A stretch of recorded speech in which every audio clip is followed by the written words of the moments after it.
So how do you know if you've met your twin flame? I do promise you this answer. Well, I think the first one is this incredible magnetic attraction. You just get pulled together. And this means that you can sometimes have to drop societal norms. It could be that they're different religions, different cultures, different ages. I have a particular client whose twin is 24 years older than her, the same age as her father. And the energy between them is magnetic. But can you imagine what they had to overcome in the families, the structures that had to break down? Often twins are on other parts of the world. The point here is there's no one way this works, except that you feel elevated into unconditional love. The very first time I met my twin flame, my life was actually falling apart at the seams. And yet I felt like I was walking in a dream, like none of that mattered. Broke, didn't have anywhere to live, issues with another husband, like amazingly, none of that mattered. The other interesting thing about it is from a personality perspective, I like to be very neat and orderly. My twin, when I met him, extremely messy. I didn't care. I just dropped all those innuendos or thoughts on how something should be, which is taking me into unconditional love. So I found it much easier within my own being to be in a place of unconditional love around this person. So actually, even in the triggering, I still believe this person taught me about unconditional love. So that number one is elevation into unconditional love. You drop a lot of things. You also feel very toppled, like confused, because you think romance is this way, or you think things should be done in a particular way. And all of a sudden you're being shown that doesn't matter anymore. So often your life will topple, or the path that you were on in your life wasn't going to lead you to love. And so you're kicked off of it. Yeah, that can be very uncomfortable. In separation, because often twins initially don't stay around for very long. And the reason why, it's like a testing phase. It's like the two halves coming back together, which is why I prefer to call it twin souls. The two halves coming back together so that they can move back in consciousness to higher love. By the way, the fact that that's one soul split into two, they share a higher self. There's one higher self guiding the both of you.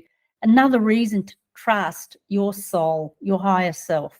When they leave, the love remains. And no, not like a normal breakup where you get angry, you might go out with friends and trash yourself, trash talk about them. Somehow just the love just stays.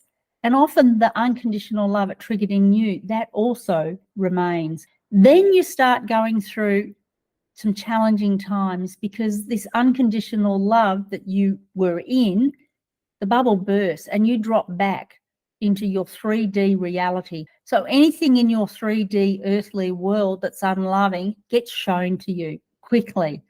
And so it's a lot all at once because these patterns want to leave so that you can rise back into unconditional love. So anything you've been hanging on to, you learn you have to drop very quickly so that you can rise like a balloon, gently rising. It's a bit hard to let go, but when you do, you automatically move into higher states of love. How else do you know? Something within you, within your gut, just knows. And I think that it's better to trust that than to go to tarot readers or angel readings or anything outside of yourself. I think there's just this part within you that feels completely torn in half, which makes sense if the soul is split.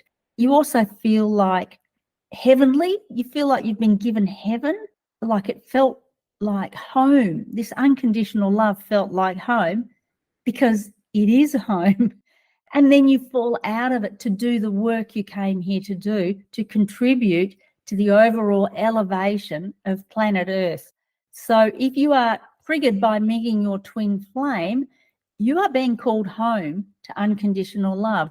And while your mind might want to move into the, I just want my twin flame back, I know that's where I'm going to be happy, I know we can make it work, Remember, that's all coming from the mental body, possibly your ego wanting to be right about this. And I guess that's the uncomfortable truth about twin flames. There is a higher purpose to this. Your awareness will expand. I got spiritual gifts after each separation from my twin flame, and some of them were quite amazing. I used to massage people and see their past lives. It wasn't anything I tried to do. It just came to me. And my awareness, my inner voice, each time we connected and disconnected, my awareness and my understanding, it just arrives because, of course, you're letting go so that you can rise. Now, we often have signs, little signposts, you see their name or whatever. I don't get too caught up on that. Why? Because it drove me crazy. It absolutely drove me mad, all those signs. The way I look at it now is those signs were just a reminder to stay on the path to unconditional love, because there's no doubt this person triggered unconditional love in you. And so that to me is what the signs are. Stay on this journey, stay on the path to unconditional love. And I really feel this is such a unique journey between you, your twin flame, and your shared higher self that nobody can know for sure except you. And even if you see people saying, I know how to get your twin flame back, that might happen. But even if they come back, if you haven't reached that state of unconditional love within yourself, it won't hold. It will leave. And so the journey really needs to be about you looking within and becoming unconditional love, because that is the greatest state to actually have your twin flame come into your life and stay.